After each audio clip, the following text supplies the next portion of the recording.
குழந்தைக்கு வந்து இது வரைக்கும் 16 கோடி ரூபாய்க்கு இன்ஜெக்ஷன் போடுறதுக்கு. ஏன்னா என் குழந்தைக்கு அந்த தொகை வந்து இன்னும் சேரல. இன்னும் 54 நாளில் அது அந்த இன்ஜெக்ஷன் போடணும். என் குழந்தை போன வாரம் கூட ரொம்ப சீரியஸ் ஆகிட்டான். ஜிப்மர் ஹாஸ்பிட்டலில் தான் வச்சுருந்தோம், ஐசியூவில் வச்சுருந்தோம். இப்போ ஐசியூவில் வச்சுட்டு நேற்றுக்கு தான் கொண்டு என் குழந்தைய வீட்டில் விட்டுட்டு இப்போ தான் நான் சென்னைக்கு வந்தேன். சென்னைக்கு வந்து இங்கே சமூக ஆர்வலர்கள் வந்து எல்லாம் அந்த அஜித் படத்துக்கு இந்த டிக்கெட் மூலிமா ஃபண்டு க்ரௌட் ஃபண்டு சொல்கிறதா சொன்னாங்க. அதுக்காக வந்தோம். அது வந்துட்டு இப்போ வந்து நான் நிறைய கோயில் குளங்கள்லாம் போயிட்டு வந்துட்டேன்.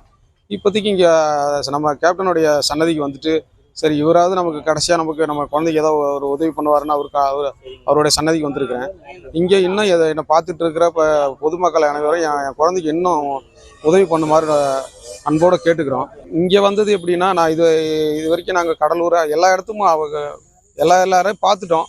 சரி இங்கேயும் நம்ம வந்து இது வரைக்கும் யாரும் கேப்டன் ஐயா இடத்துக்கு வரல. அதனால் கேப்டன் ஐயா இடத்துக்கு வந்திருக்கிறோம். இங்கே ஒரு தீர்வு கிடைக்கும்னு ஒரு நம்பிக்கையோட வந்திருக்கோம்.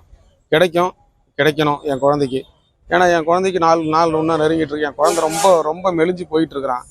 என்னால் வந்து என் குழந்தையோட என்னால் இருக்க முடியல. அதனால தான் நான் வெளியில் வந்துடுறேன். எப்பயும் எழுந்திரிச்சு என் குழந்தைய வந்து அங்கே என் குழந்தையோட வந்து நேராக பார்க்க என்னால் முடியல. ஏன்னா என் குழந்தை அந்தளவுக்கு கஷ்டப்படுறான். ஒரு குழந்தைய வந்து ஏன்னா ஒரு சின்ன ஒரு ட்ரீட்மெண்ட் எதுக்கு போனாலும் என் குழந்தைங்க லட்சம் கணக்கு தான் கேட்குறாங்க. ஒரு 1000 2000 அந்த மாதிரினா கூட என்னால் பரட்டி ஏதோ பண்ணலாம். எது எடுத்தாலும் லட்சம் இப்போ என் குழந்தைக்கு ஃபஸ்ட் எய்டாக ஒரு வெஸ்டிபோல மருந்து கொடுக்கலனாலும் ஒரு மாதத்துக்கு 6,20,000 ரூபாய்க்கு மருந்து வாங்க வேண்டியதாக இருக்குது. அதை நான் எத்தனை வாட்டி வாங்கி போட முடியும்? அதுக்கு கூட என்னால் சரியான தொகை வந்து சேரல.